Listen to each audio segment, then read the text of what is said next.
What is up, everybody? CP and SJ with you for another week of Every Day We're Covering, where we talk the wild world of sports, wagering, beverages, and having some fun. And we are glad that you're along with us here for Selection Sunday weekend. We're recording here on Selection Sunday. NCAA tournament going to get fired up here this week. We had championship games here this weekend. Hell of a lot of fun with some hoops. SJ, I know we're looking forward to multiple ways to have some fun here this week. Yeah, I mean these. We always talk about the day basketball, day sports, anything like that's as good. And might have a couple sick days laying around there. Might have to at least crack a half day or something like that, you know. So that's just fun. Like you can't really beat that. But yeah, I know there's always a lot of hand wringing, and it's always like who got screwed, who didn't. But I'm more to the point like let's just let's get to the games, enjoy them. There's of course there's always a storyline or two, but I think it's pretty good matchups. Just looking first glance, we should have an interesting tournament because to me, even though there's always the the favorites, and of course you got the the I guess the popular teams or just who you think is actually good in the players wise, but I think this year we might have a. I think it's pretty open. I don't think it's it's not one of those years where Connecticut kind of had it on lock last couple years or anything like that. I could see handful of teams having a legitimate shot at running the table here.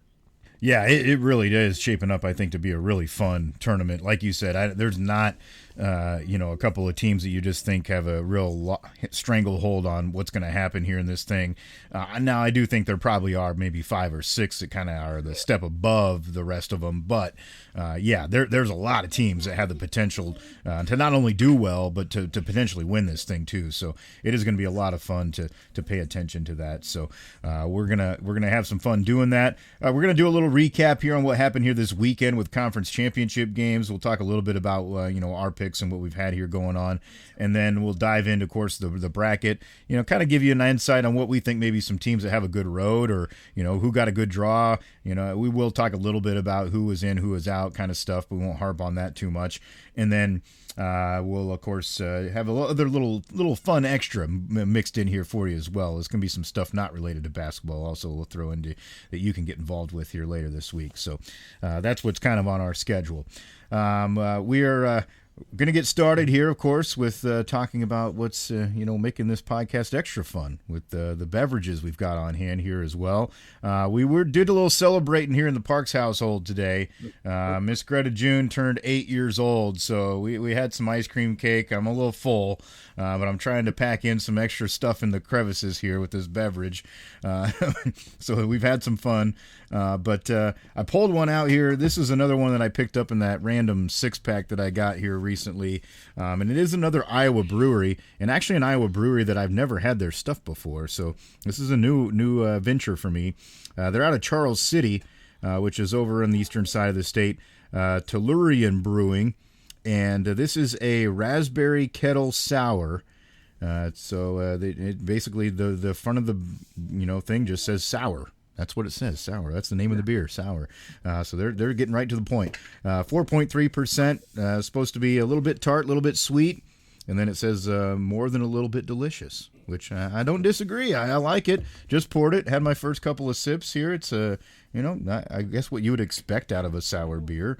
It is. I would say it is a little bit more maybe on the sweet end rather than the sour end. It's not got quite as much of that pucker punch as some of them do. But yeah, good stuff. So that's what I'm trying out here. SJ, what do you got over there?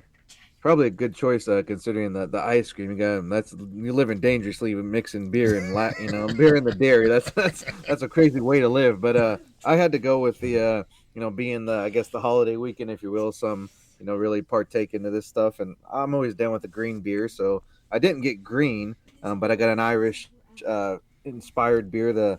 From a Logboat Brewing in Columbia, I believe is where they're at, Columbia, Missouri.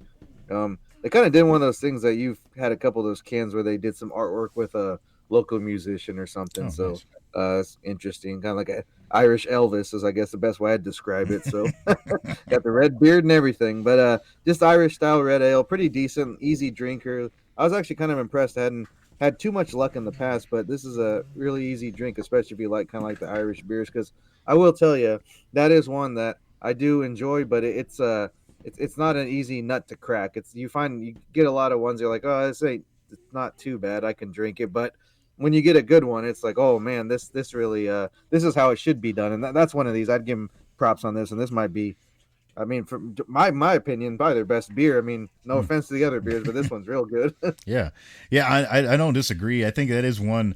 I don't know if it's because of the probably like the heaviness of the ingredients that are going in, that it must be hard to like get it quite right. I think sometimes that good mix or whatever, and keep it smooth.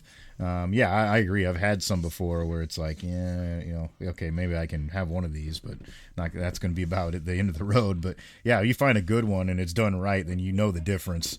And sounds like that's what you've stumbled upon there. That's good stuff. And obviously, right in the mood. Of course, we're going to about to let that little leprechaun out and run around tomorrow. So. Have some fun. Get your with nets that too. ready. Yeah, hide your pots of gold tomorrow. As we get into it here, aside from the beverage, by the way, we will have some more fun with beverages later. That's not going to be the end of that talk here in the show. But going to get to the basketball here first. And starting off, just kind of recapping a little bit here of the weekend. We didn't want to like go too super in-depth detail into the conference tournaments, but maybe highlight a few things here or there. We did make some picks for you earlier this week on Thursday. And on a video.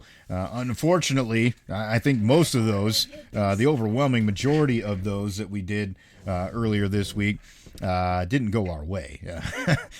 I know I had quite a few that were like right on the brink, and it was like, oh man, you got to be kidding me! Like, because most of our picks were for Saturday, obviously, and I remember in particular. Was the Big Ten game, of course. It had to be like 4 late free throws that made the difference. Stuff like that. And that's why basketball's so hard sometimes, to get those lines, because it can be right on it, and then, yeah, it doesn't take much to get right back over it again. But, yeah, I don't. We weren't, like, wildly off on anything, but it just was one of those days where I felt like it just wasn't clicking my direction. Well, and even like the SEC game, one of the picks I put out there, what was it, like almost 180 points was the, and then they crushed it like 175 and a half, and they hit 180 or whatever combined. So it's just got one of those days. Did hit on the fight, that kind of saved my day there. Nice. Helped out there. The UFC pick went our way, but yeah, just it's but when we did a couple days ahead of time, and not just so it's a little bit of a maybe not necessarily a reach, but just a little bit trickier. When you don't exactly know, what's going to happen there, how that's going to play out. But just one. I mean, even look at the Big Ten final today. Couldn't hit a shot to save their lives. I mean, it was in the 20s at halftime, I believe. So it's. I mean, and those are. I mean, whatever you say, what you will about whatever conference and how you think they play, but those are two teams that have been known throughout the season. I mean, they're 80 plus points a game average, but each, and so. You would figure, a total of like 150 would be that hard to hit, but sometimes you have those days, and then you got to figure.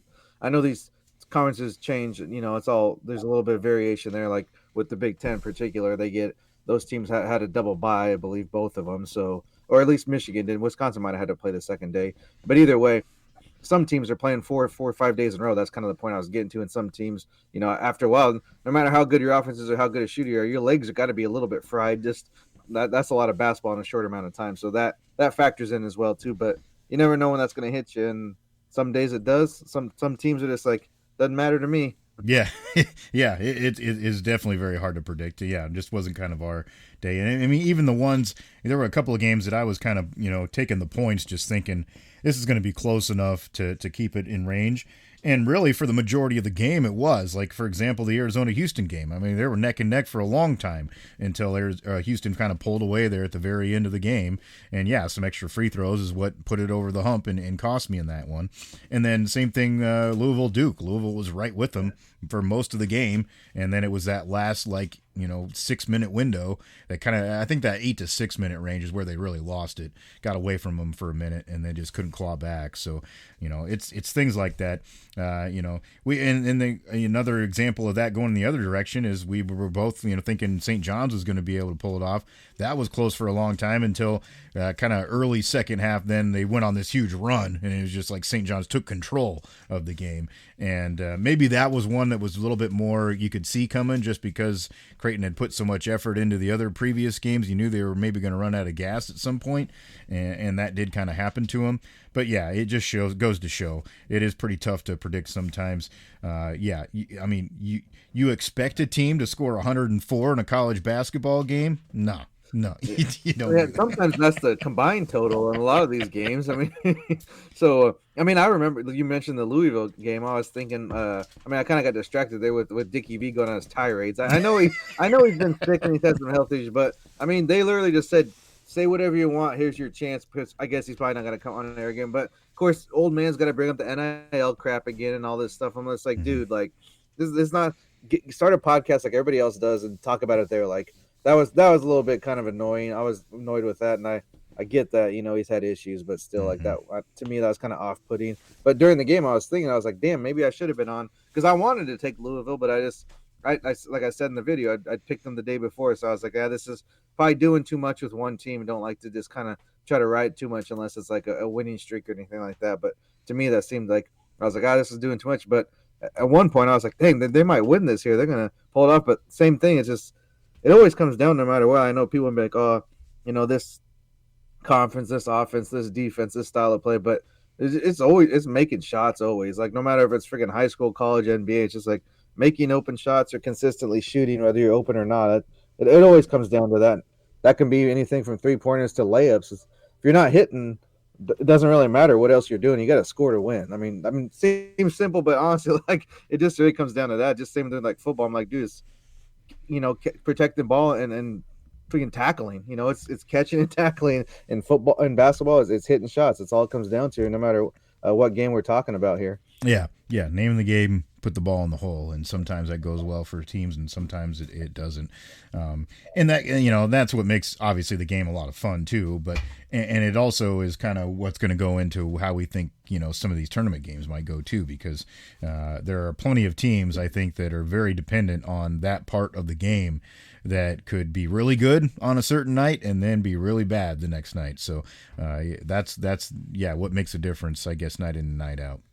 Well, and there's always the debate too of like, is it better to? I think it's stupid, but people bring it up like, do you want that? Not necessarily if undefeated is when it comes up the most, but just in general, like, do you want like a loss before to get a couple days off, or do you want to have to play the whole conference tournament through and then maybe get a day or two off and then you're back at it? So that always comes up as well. So and then the travel wise, I know they try to do their best to give the higher seeds the advantage with that goes, which it makes sense. You earn that higher seed, you should have less of a road to haul, if you will. But that can factor in too as well. Some people just I'm speaking from experience myself. Like I don't necessarily, I don't hate it, but I don't, I'm not necessarily a love of travel is not part of my personality. So I can understand, especially after a long season. Sometimes you maybe gets to be too much, and it's not like you're going to be like, oh, we lost because we traveled, because no one's going to buy that crap. But yeah, I'm sure it can get to you in some instances, or you have, I guess Northwestern said they stayed in a hotel that couldn't get below 80 degrees or something when they were during the Big Ten tournament, or you hear the stories and it's like, I don't think they're making them up, but it sounds like kind of comical, but like, fire alarms getting pulled and, just, and shoot, air travel these days. I'm not trying to get on any plane unless I have to. So, I know most of them are like chartered. You got a smaller team, but once you get in the air, it doesn't matter if you're chartered or not. If some freaking, whatever, like AWOL helicopters, coming barreling down at you. It doesn't really matter if you're a chartered or a commercial flight. At that point, I don't think you really care. I guess you'd rather be on a commercial because you have a bigger vessel to maybe, protect you from that helicopter or whatever it may be, or they got UFOs these days, whatever they're saying are in the air. I don't know. Yeah, it is a wild world out there for sure. And that's absolutely true. Like those things 100% do have an impact on you. I mean, if you were just a normal person, at you're at a work event and then, say a fire alarm gets pulled on you in the middle of the night. That's 100% a topic of conversation the next day. You're like, oh yeah, crap, last night I couldn't sleep well. It affects people. It's just legitimately the thing. So, it's always kind of a lot of factors, I guess, that come into play here that could be luck of the draw. And, you just hope sometimes that things go right, or if they don't, that you're able to somehow, overcome them. And maybe that makes a difference. So, it definitely is interesting. That was kind of how things went there for us on Saturday. I just wanted to touch briefly too here on the championship games. Obviously, we already touched on a couple of them because Houston, no surprise, wins the Big 12. That one I think we kind of saw coming. Same thing with St. John's. I think we all felt like they were probably the best team out of that league in order to pick up that victory. And then the championship games that came into play here today were the SEC, the American, and the Big Ten.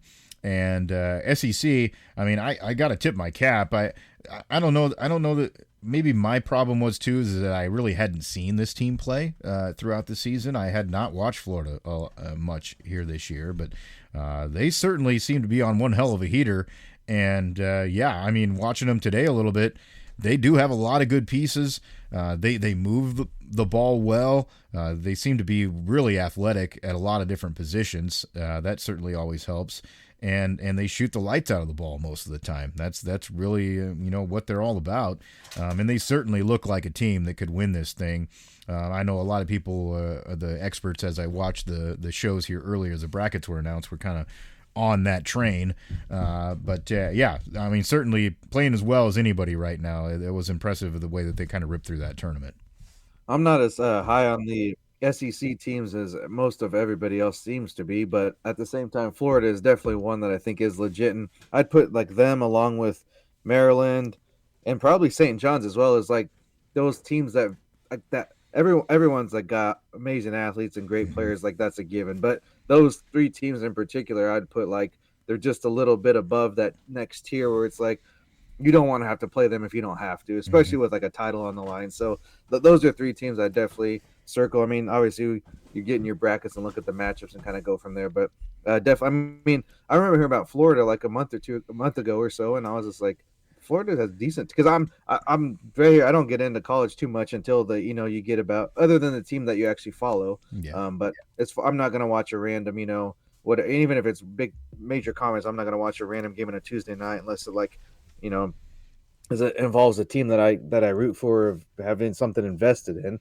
Maybe I make a play or something, then I'm watching. But other than that, so hearing about Florida, I'm like, what? The last I knew, like they were kind of in some off the court stuff we brought up on the show with the coach and stuff. So I was like, what? Then Florida's got a good team this year, and I mean that was a ways back, so they didn't have quite the gaudy record they have now. But to see them kind of, I mean, they haven't lost for a while, so that's one of those teams you might bring it up where it's like, well, is there going to be some like mental fatigue there and stuff? But I think it benefits them having like a we talked about the off the court stuff, but having kind of like that younger coach sometimes helps in these situations where it's kind of just like you're almost kind of in the same boat where it's his first time going through this stuff too. So you just don't overthink it. You just kind of stay in the moment and just whatever happens. You just play your game, and then if you get beat, you get beat or whatever. There's always a next year because there's not the pressure of like, oh, this might be my last season, or you have coaches getting up in years and then they start having health problems and they're like, this might be my last run. I really gotta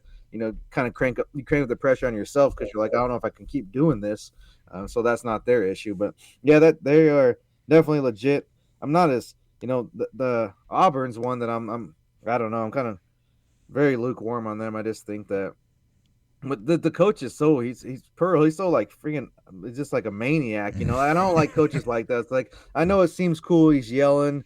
He used to take his shirt off way back in the day and hang out with the students. Like, okay, that's fun. But as someone that like, if I was like wanting them to win or someone that I'm like relying on to pick, I don't feel confident being that they can like be consistent, because when your coach is that much of a wacky type of dude, that's kind of the result you get too, is like that up and down. So but I mean, good field, definitely. I mean, that's shocking to have that many teams from one conference. And I guess maybe the biggest thing to me was that North Carolina deal. I mean, they hit close to home for me, considering there was a pretty decent Nebraska team a few years back that didn't get in, that had a hell of a better resume. And even at West Virginia this year, I feel like they got kind of screwed. But there's always those teams. But it's just like, man, that's be nice to get somebody on that committee, even if his name has to be Bubba. It'd be worth it to get a spot in there.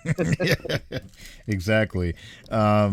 Yeah, I mean, for on the Florida thing is it's kind of odd, like that a team that's 29-4 seemed to fly under the radar, but they really seem to. I mean, all the talk you heard all year long about that league was Auburn, Alabama, Tennessee, Right. A&M, even at times. Well, even Kentucky, Yeah, they're always going to be they're going to get get a lot of attention just because the history. But yeah, I mean, I guess I would like it that way if that was my team. But they definitely have been like, I guess if you want to be as under the radar as you can be with a record that good. yeah, no kidding. Yeah, and yeah, since you brought that up along those lines, that 100% was going to be something that I brought up right away. It was like 14 out of your 16 teams make the NCAA tournament. That's asinine. I don't care. It's almost like a payback, or like, oh, sorry about football. Here, Yeah, have these.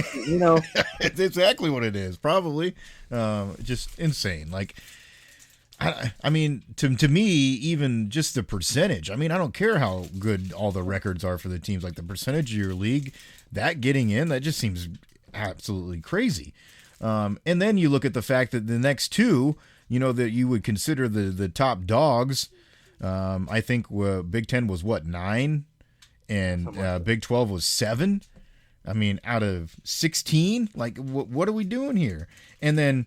And I went, so after I saw that too, because I just saw that graphic, I was like, that's nuts. You got to be kidding me. So I went and looked at the conference standings, and you look at those two teams at the bottom that got in with Texas and Oklahoma. They went 6-12 in league play. Like, you can't go negative 500 in league play and deserve to be in the big dance. Like that's insane. I don't. I mean, usually it used to be the old rule was like, if you can go 500 in conference, you're going to get in. That was the old rule. But you're that far below, and you're going to give them the benefit of the doubt. That just unreal. I mean, Oklahoma was one thing, but then Texas, like they didn't deserve to be in the freaking tournament. That's dumb. I don't know. Well, the thing that you kind of think was like, well, Texas made a run in the tournament. Well, some of the other teams that made runs in their tournament could have improved their seeding, but they weren't able to do so, like a Wisconsin, Yeah. or like a Michigan, like a 5 seed. Yeah. Like what? They're no. I mean, they win the conference tournament like a 5 seed. Like what? And just, I mean, from a common sense, without like any like loyalties, or if you want to take that out of the mix, because I mean, it doesn't. Whatever. Like if someone thinks that you don't like it just because they're SEC, well, just common sense wise, you play each other most of the season. So if you're playing, whatever these games against each other, when you bring up the conference record and it's a losing record, how can you say that's like one of the best teams when they can't even, beat the teams they're playing on a regular basis? So that's the thing. It's like, it's not a matter of like, that's when you say it's a popularity thing, or it's whoever you have pulling for you in positions where they can get you in the spots you want to be in, because that's all it is. Because there's no way that, with a losing conference record, you should even sniff it, unless you were like had an amazing non-conference and you went undefeated, and like you played, on those games in Atlantis, or all these Maui tournaments, Yeah. and you went undefeated in those, and then maybe you go 500 or 1 or 2 under in your conference, but you have like 25, 28 wins, something like that, then maybe. But I mean, I guess I've thought this for a while, and I don't think it's ever going to change because it seems like it. But I just think there needs to be, there's many games you play, and there's it's not as I guess there's not as much fluctuation as there is, or variables as there is with football, selection committees. But there needs to be a little bit more of like set, barometers you got to hit, and like they got all these analytics and all this data and all that stuff. Why can't they, put something here? You got to be, this record, this thing, or if it's have same records, go to points per game or some type of efficiency thing. I don't know. I think there would just be a way to do it. Like I remember there used to be, no one said it, but it always seemed like you got to hit 20 wins was kind of like the thing people thought to get in, and that was like the magic number. But just something. It doesn't have to be that, but to me it seems like there's got to be some type of like, I don't know, less something that's less up for debate, some more of concrete results that can decide 68 teams. It seems like there should be more of that. Yeah, and I'm not here to say either that there's not a chance that some years some league does have that many great teams. Sure, it's possible. I mean, maybe they are, the whatever one of the 68 best, and they're towards the bottom of their conference. But that just, to me, that's like, okay, well then why do we have conferences? because Yeah. that's kind of the point. Like, you're supposed to earn your way there somehow, some way, and that's how we do it, is through conference play. So if you can't do it in your conference, then sorry, you don't get in the big one, even though you might be better than whatever team in whatever other league. I just think you're not hitting benchmarks. You're not proving yourself throughout the course of play. I was dying laughing almost inside when they went to the committee, because I turned it over after the selection to the other the other show, talking about the analytics of the bracket and stuff, and they again went to talk to the two guys on the committee themselves, and of course you brought up North Carolina, which is just like, why did they get in so then they were talking about that, and he mentioned, well, because it was they were 1-12, they said, against net one or tier one teams during the season, but he was like, but against tier two teams they were 8-0. Okay, like when has that ever won any other team an argument before? It never has. Like, you got to be kidding me. And then you're sitting there looking at West Virginia, like you said, who just absolutely got railed. Like, they beat the number 2 and number 3 teams at the time in the country at one point in the season. Like, that to me says something. Like, does that not count? Like, they have those kind of resume wins, and you're looking at Carolina, who has none of them. That's just and the only reason you're looking a little bit more favorably on them is because they won a game in their conference tournament, and then they took Duke to a close game without their best player. Like, why does this matter all of a sudden? Again, you go across the way to the argument with the Michigan. They didn't get any credit for winning their league. So why is North Carolina getting credit for winning a friggin' game in their tournament? Like, it's just insane. I don't get it. Yeah, I mean, it's especially, of course, with that, it's like you can't say anything other than they want the name brand there, which I guess they'll get one more game out of them, because I don't even know if they'll make it out of that Tuesday night game anyway. So I guess, the joke would be on them in that case. But that's one thing I wish people would follow up more on, or just be more vocal about it when these teams that aren't supposed to get in. I'd like to see the stats of how many times they get in and actually win a game. I'm sure I'm guessing it's probably less than they do. I think there's more losses than wins with that. So, there's a reason that they're where they are on that bubble or whatever you say. But I mean, I guess looking at the bigger picture too with West Virginia, as a fan, you got to be a little nervous, because I'm guessing there's several teams that are going to be ringing up their coach, and I know he just got there, but that doesn't mean anything. They can. There's plenty of lawyers and agents out there that'll take care of that part of it if they come to. But I mean, of course, Iowa just fired their coach, and Indiana's still looking for someone, and who knows who else. I know.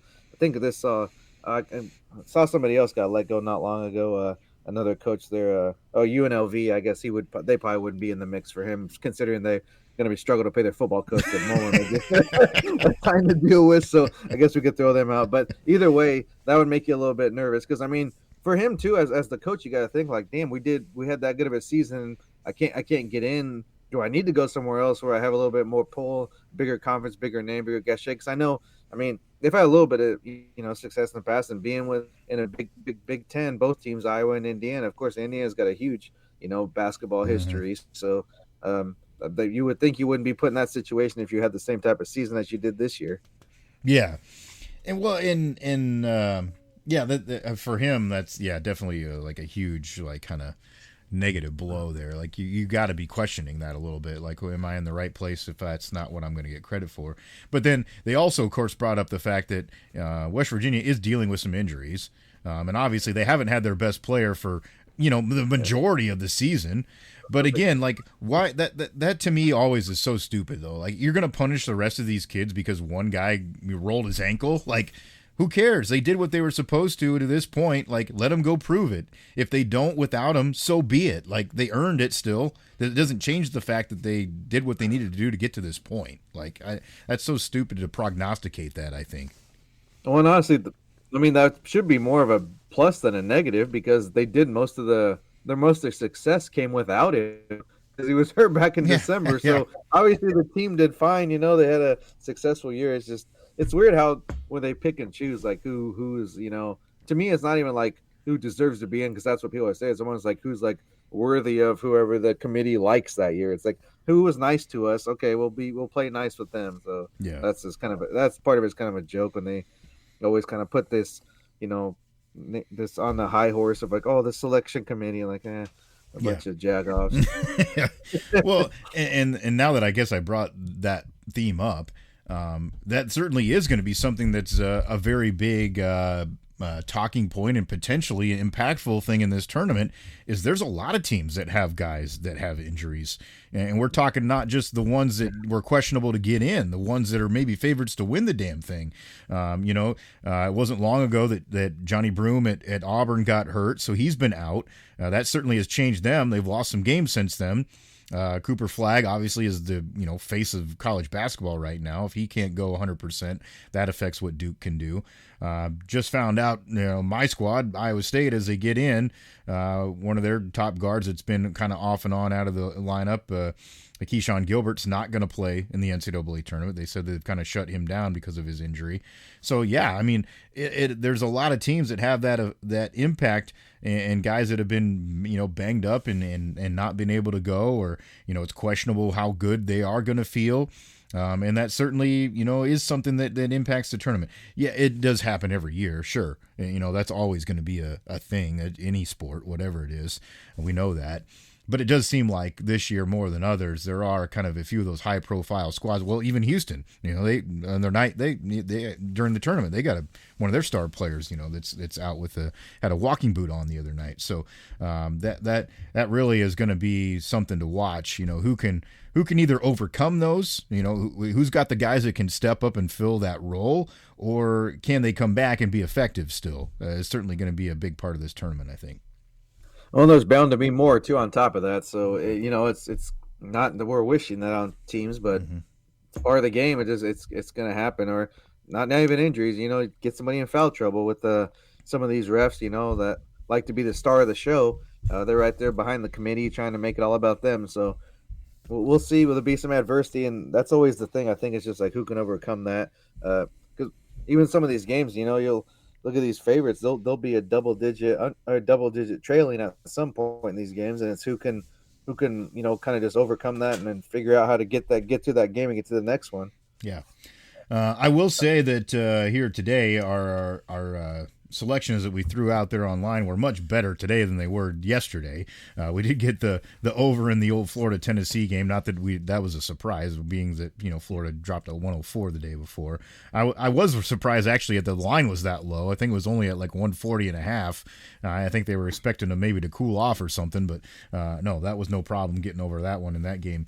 And then I took Memphis to pull away against UAB. They did that late, even without they've got an injury issue too with Tyrese Hunter, who's out and questionable for them to come back. And then of course the one that I did miss on, I had Wisconsin. They had an opportunity, and that was a back and forth game. I don't feel bad about that pick. Wisconsin had the opportunity to hit a late three, didn't make it, and wide open look, and then Michigan came back down the floor and hit a three of their own that changed the game. So that was a fun one. Good back and forth battle there. So overall, we did pretty good. And you mentioned already, was surprising that those two teams in the Big Ten didn't score some points today because you had the overs on that one. But that was just kind of an anomaly thing there for that game, I think, here today. So that's kind of a look at how things have gone here this weekend. So let's go ahead and dive in a little bit here into this tournament. We've already alluded to this a little bit anyways in what we've been talking about, but we'll take a look at the brackets and just kind of let you know who are the top seeds here and who we may be looking at as a team that could, maybe make some noise, whether that be a high seed or one of the upsets that we see popping out of here. Overall, number one seed ends up being Auburn. Not shocked there, but I guess, just the way the season ended, you're a little bit surprised because it's not like they're on a heater heading into the postseason. Having, as we mentioned, an injury issue, lost a couple of games late in the season, lost to Tennessee there in the tournament, lost to Alabama on a wild game there at the end of the year. So they've got their struggles, but they're the two in that region is Michigan State, Iowa State the 3, and then the 4 in that region is Texas A&M. That's in the South.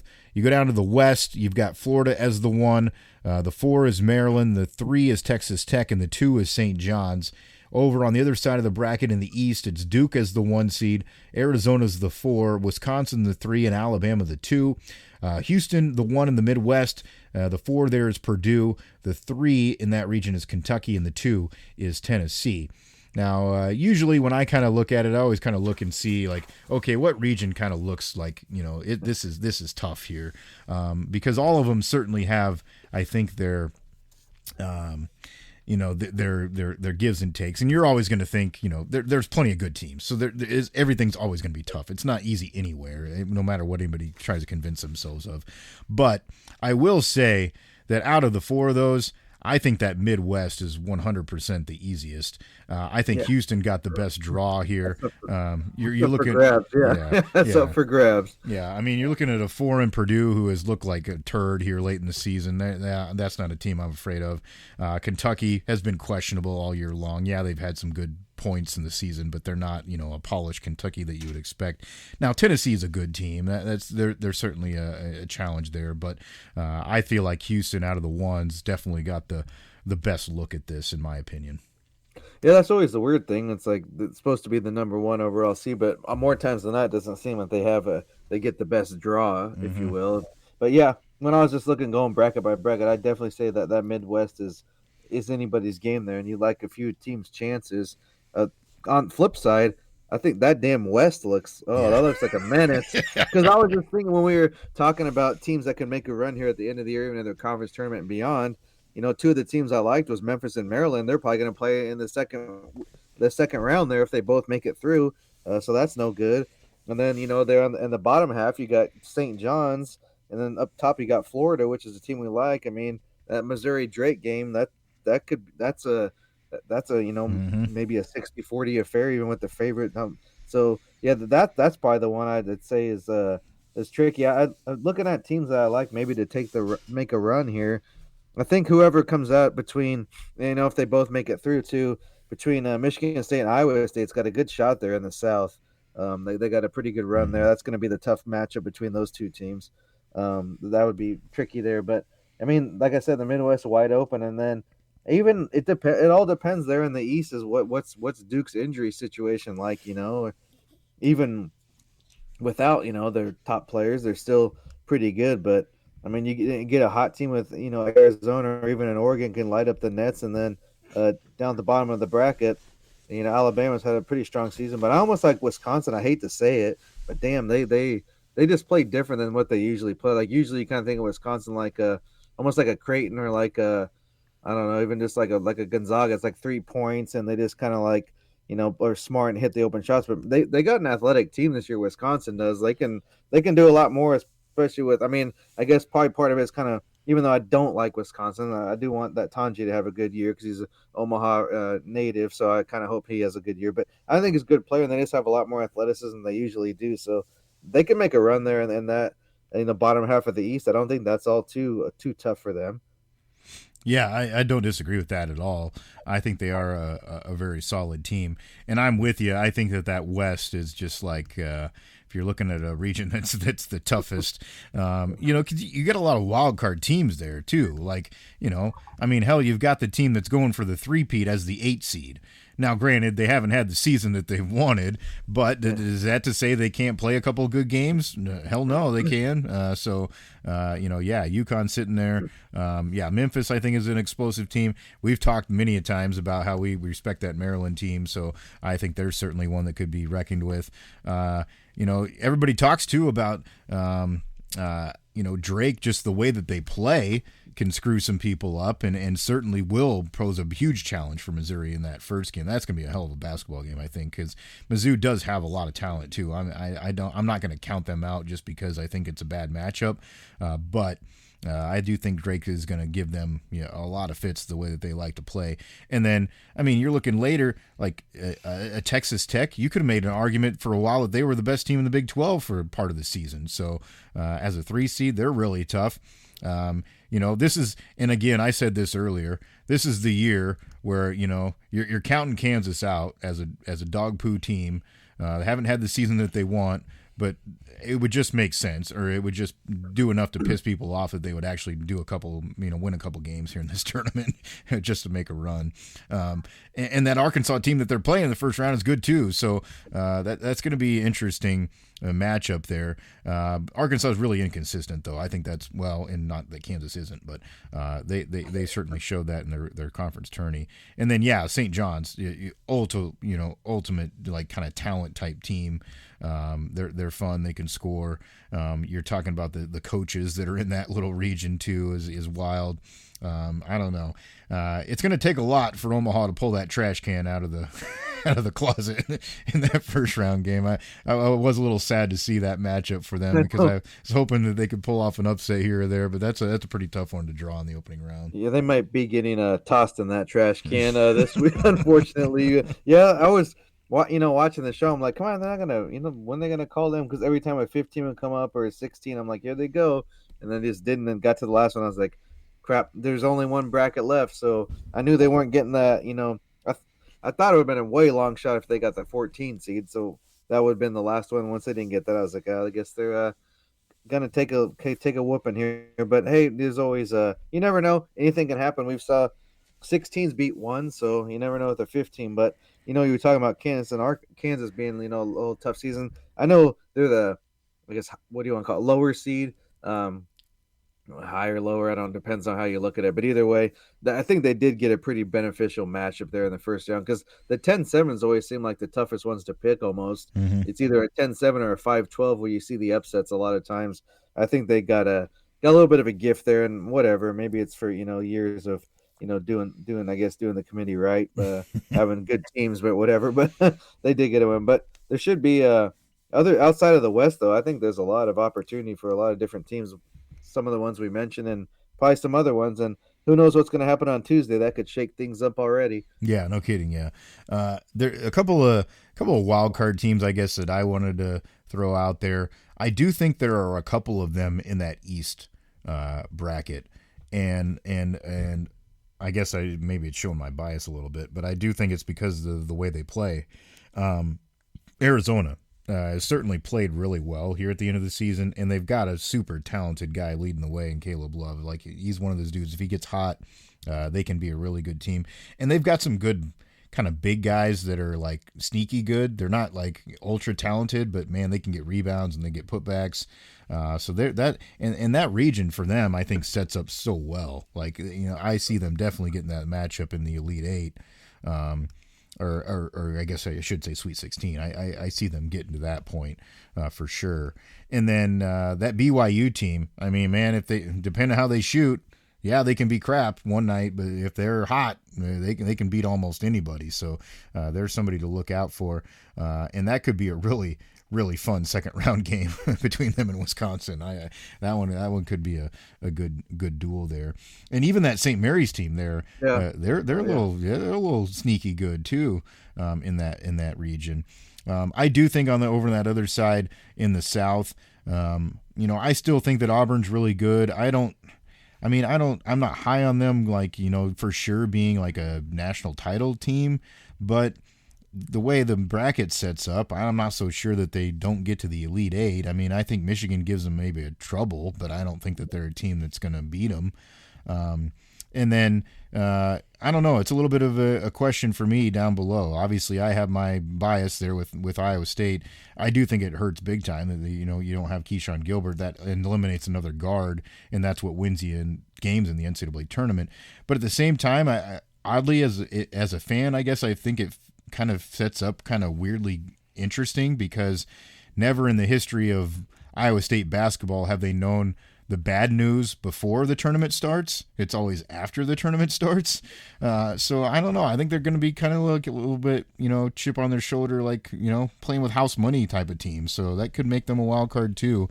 I could see that matchup, if it gets to that point, with Michigan State being a really good game. That's going to be fun to see how that goes. I think that's kind of an interesting region to try to pick who's coming out of there. But a lot of fun games. Like we alluded to when we started, there's a lot of teams that could really, make a run, be impactful and win this thing too. So we got our favorites, but there's a lot of teams that are gonna, I think, make some noise. Definitely one of those years where it feels like, I don't know that there's going to be anything like ultra wacky. Usually there ends up being that way, but especially as of late. But at the same time, I could see a lot of mid seed teams being in the mix once we get down the road. That Elite Eight, Final Four type of time. Yeah, I mean, it's just a team that could do you some favors, but I like that New Mexico as a 10 seed. If they could maybe Mm-hmm. flip the cart there and help you out there, and maybe give you a little bit of a easier matchup than you might see there in the Sweet 16. But I mean, would we be surprised if a 8 seed Connecticut beats Florida? That's not that out No. of the ordinary. And you mentioned earlier, I do like St. Mary's too, coming out from that 7 seed there. I think they can make a run there and maybe go on some things. And even Illinois as a 6 seed, I don't think they have all. I mean, I know it's Kentucky, but it's not the same Kentucky we're used to. Having to beat that 3 seed is a little bit nicer there in the second round than having to beat, a traditional Kentucky powerhouse team. They're not quite there yet. Just, I know it's the first year of the coach. Maybe they'll get there, but Mm-hmm. it's not what we're used to. There's no unibrow there on the sidelines. Yeah. Yeah. No kidding.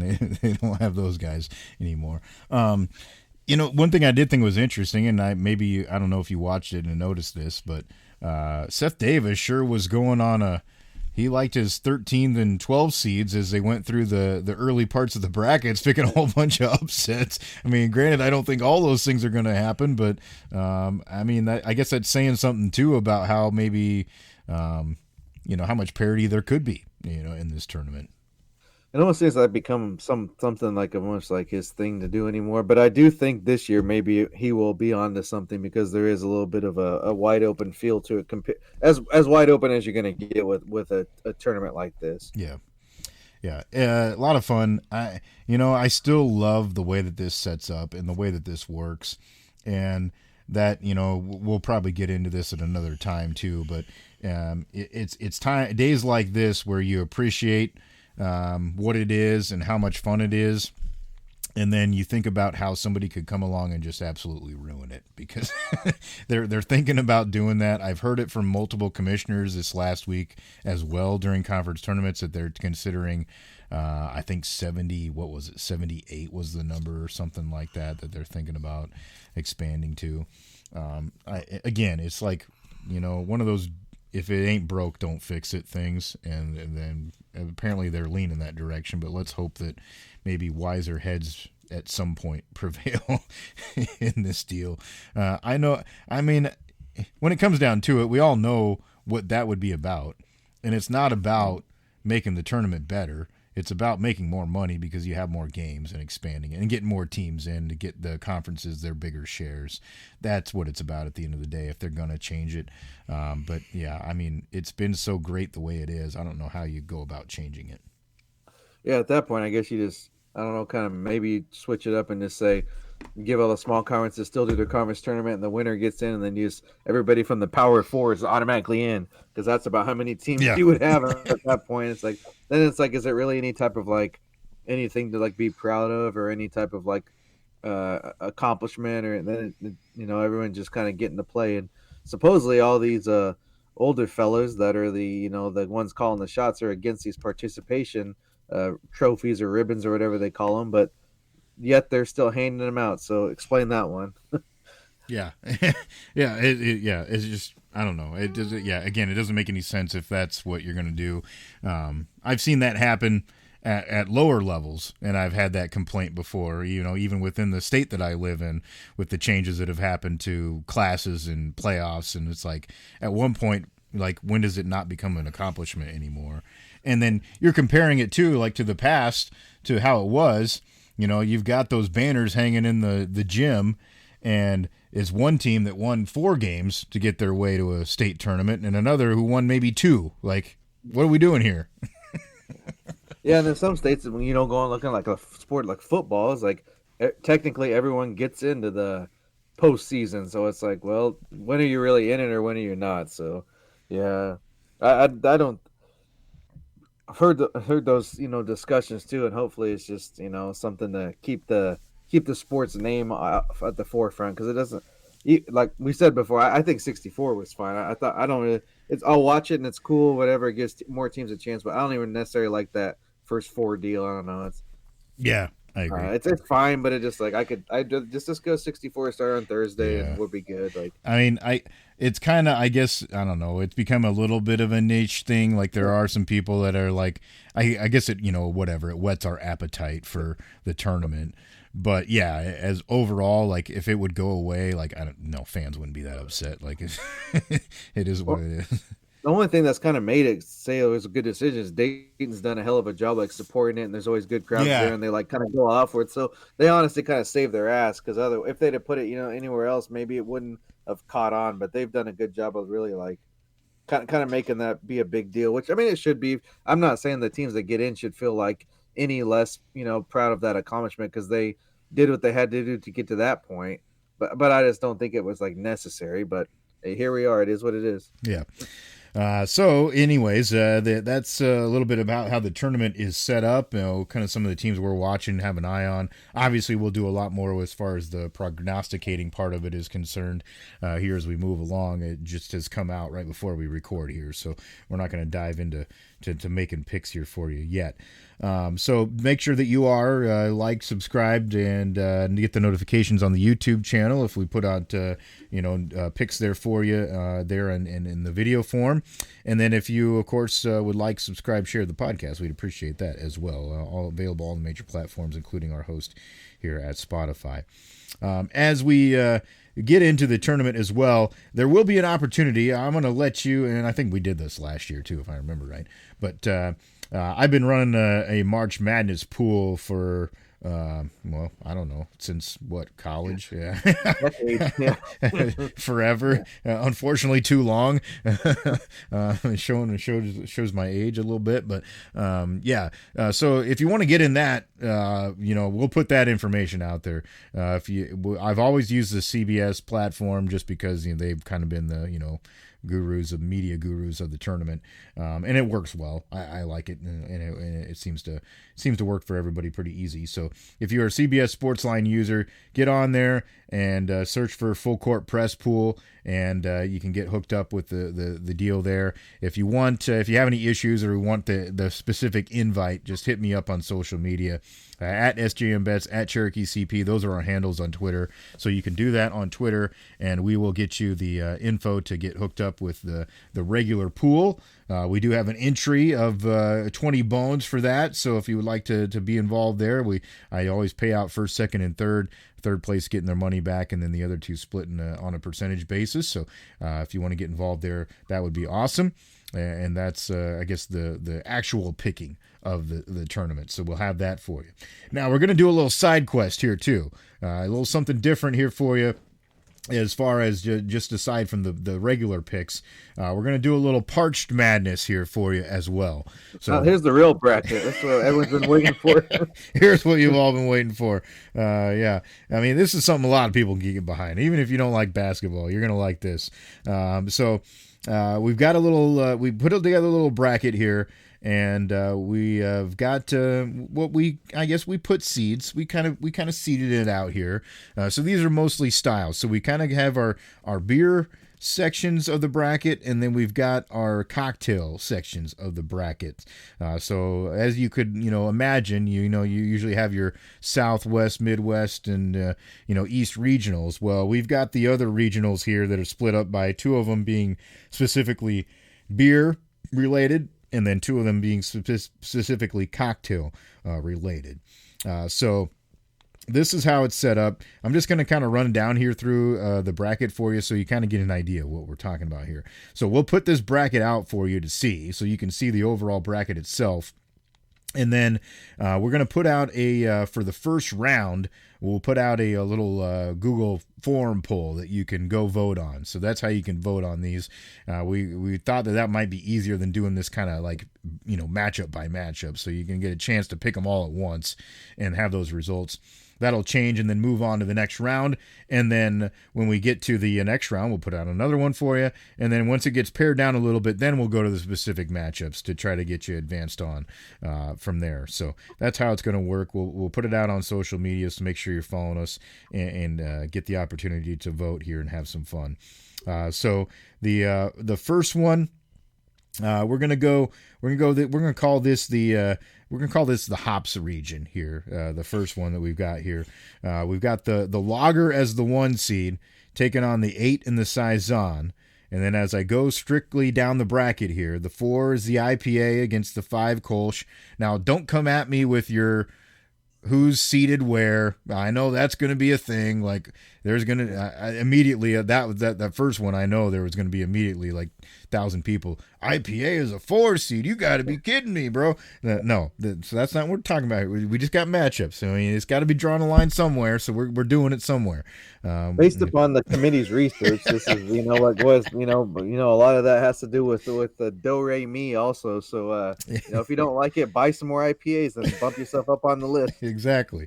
Yeah. I mean, there was a little bit of thought that went into this, and remember, this isn't specifically just beer. So yeah, maybe an IPA would have been a higher seed if it was just beer or a full bracket, but whatever. So we got the IPA versus the Kolsch, which in my opinion, man, that's a hell of a first round matchup in the 4 or 5. Then we got the stout and the Dunkel in the 3-6, also very tough. And then the 2-7, we got wheat on Bach, and that's your first regional there in the hops regional. So that's a tough one. We move on down the bracket. We're going to the cocktails here in the bottom portion of the bracket, and we're gonna call this the shaken not stirred bracket. Let's shaken not stirred regional here. We're gonna go martini as the 1. Again, maybe not our preference, but given on national research, it's up there. So the 1 against the 8 Pina Colada. We got the 4-5 as the Spritz against the Bloody Mary. The 3-6 is the Mojito and Cuba Libre. And then the 2-7 is the Old Fashioned and Mai Tai there in the shaken, not stirred regional. Now we move to the other side of the bracket. So we had the hops. So we're going to go to the malt here on the other side. The malt regional is going to have the pale ale as the 1, taking on the 8, the cream ale. Then you got the 4-5 is the porter versus amber. 3-6 is brown ale against cerveza. 2 is the pilsner against the hefeweizen, and then that's how it sets up there in that malt regional for the beer. And then as we go down to the bottom portion of the bracket with the cocktails, we're going on the rocks. The On the Rocks regional, margarita as the 1, as you probably would suspect. Had to be up there, right? Taking on the 8, the White Russian. We got the 4-5 as the mimosa sour ale matchup there. So we did throw in a little wrinkle there for you. The sour ale gets thrown in there in that one. And then the 3-6 is the Moscow Mule against the Screwdriver. And then the 2-7 is the Long Island against the Whiskey Sour.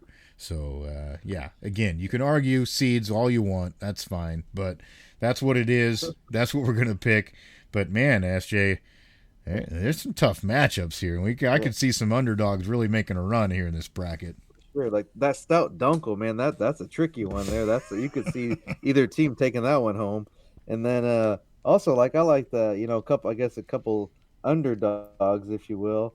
You got to keep an eye on that Whiskey Sour 7 seed. That's seems like it may be a bit overlooked, considering the body of work. Yeah, that may be a little bit shortchanged there, but who knows? I guess there is a reason for that. And I do like. I guess it just it's always a preference thing, but that's number 6 seeded Cerveza. That's a timeless classic. Yeah. You think about you get into grilling season here, you get some yard games going. Who doesn't crack a Corona Modelo? Pacifico, maybe a Dos Equis, something like that. Like, and that's the thing here too with this one is we're just going with the drink. So, I mean, maybe you like a certain type of whatever, then vote for that. You like a certain type of Kolsch, you like a certain type of Pilsner, then you're going Pilsner. It doesn't matter the brand. We kept it pretty open just because of man, you want to talk about expanding the field? If we went by brand, we might have a field of 300. Like that would be a little. And I don't even know if you can make a bracket. You know, like Yeah. I don't even want to mess with that. You know, Uh-uh. with the play-ins and all that. So, that's the trick with this one. But yeah, this is I guess something fun we're doing. Just so, of course we both enjoy a good beverage. Mhm. So why not? We just go all in and have a good time here. And I'm sure a lot of people could appreciate this type of fun here. Yeah. This is a good, just for a good time, and I can see a lot of people having fun with this. The Yeah, a couple of them that stood out to me maybe as little jumping out here as underdogs. And I think we talked about this as we were setting this thing up. Like the Cuba Libre, Oh man, man. is a six. That's a sneaky one. That's maybe not one that you order often, but man, it hits the spot. So I can see that. And then I do like that little wrinkle of the sour ale mixing in that other bracket. I mean that could do some damage. Um, really tough to take down the top dog in that region though with the margarita. I mean I mean, there's so that. many varieties. It's like what like, because I mean, that's the thing is, it's a margarita. If you like you like a strawberry one, you like a frozen, you like a on the rocks, you like a spicy, whatever. Like Hmm. there's just it's kind of one of those versatile teams that can do anything. They can that no matter what your game is, they got a counter for it. So that's gonna be tricky. And you mentioned the rum and coke. It's like, man, what time of day does that not sound good? Oh Like yeah. that's just that Hmm. hits the spot no matter what. Yeah, and that little splash of lime in there. Oh man, yeah, good deal. Yeah, so this is gonna be fun. We'll put it again. We'll put the bracket out there for you so you can see the full thing, and then give you the early round poll so you can vote on the first round. And we're just gonna kind of follow along as kind of the tournament goes along too. So we'll open it up for a number of days, for the first round, close it, move on to the second round, the matchups. So whoever wins, of course, we'll be able to show you, how that shakes out and have some fun with it. So hope you play along. Make sure you're following us again on social media at SJMBets, at Cherokee CP there on Twitter. We'll put it out. I'm sure we'll put it out in the Facebook world and other places as well, so folks can track it down. But get involved and share it with your friends if you want to have some fun, arguments there. Aside from just the basketball, maybe this is a good distraction from the basketball for you at the Yeah. same time. So So after your team bows out, you might want to hit these brackets a little harder than you expected. exactly. Take some recommendations. Have a few more of them. So that's available for you. We hope you get involved and have some fun with that. We've got plenty more to talk about here as we move down the road. There is another story. I think we're going to probably save this though. I think until the next time that we chat, because obviously we're going to be talking a lot of college basketball. But there's a certain team, and maybe we'll wait and see how they do. To bring this story back up because I think it's going to be interesting to see how the impact of how they're handling the whole NIL world with one of these teams. So we'll bring that up as well. There is some other kind of newsy things out there as well that we will have to filter in to kind of break things up from the basketball also. So be on the lookout for that. But I think that's gonna do us here for this time around. So we certainly appreciate you tuning in. And again, if you would do us a favor and share us in whatever platform that you may experience it. So if you're enjoying the podcast, share us on whatever platform you use, or if you're just putting it out in the social media world, we always appreciate that as well. We appreciate any interaction you have with us. Also, feel free to reach out in those social media channels. Give us a shout out, some games you like, some picks you like, some beverages that you like. Maybe you think we left a drink out of the bracket. Tell me. I want to hear about it. So Tell us the first four out. We're willing to hear that. yeah, maybe there's a good argument there too about who should have been in and who should have been out. That's always a good time this time of year. That's SJ Munoz. I'm Chris Parks. Thanks for joining us for another week here of Every Day We're Covering. We'll see you next time for some more covers.